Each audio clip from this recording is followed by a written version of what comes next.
வணக்கம் நண்பர்களே. இன்று அனுசம் நட்சத்திரம் குறித்து காண இருக்கின்றோம்.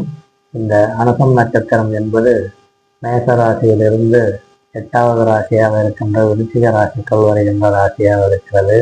ஆகவே இந்த அனுசம் நட்சத்திரம் இருக்கக்கூடிய இந்த வீடானது மாங்கல்ய ஸ்தானம் என்று அழைக்கப்படுகின்றது.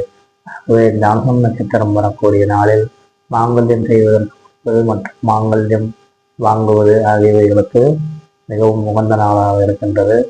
மேலும் ஏதேனும் எதிர்பாராத அதிர்ஷ்டத்தை எதிர்பார்த்து காட்டிக் கொண்டிருப்பவர்கள் இந்த அனுசம் நட்சத்திரம் வரக்கூடிய நாளில் சிவாலயத்திற்கு சென்று காலபைரவருக்கு உகந்த நைவேத்தியங்கள் செய்து வழிபட்டு வந்தால் அவர்கள் எதிர்பார்த்து கொண்டிருக்கும் அதிர்ஷ்டங்கள் கைகூடும். மேலும் இந்த அனுசம் நட்சத்திரம் வரும் நாளில் கிரகப் பிரவேசம் செய்வதற்கு உகந்த நாளாக இருக்கின்றது. இந்த அனுசம் நட்சத்திர நாளில் குழந்தைகளுக்கு பெயர் சூட்டுவதற்கும் நல்ல நாள்.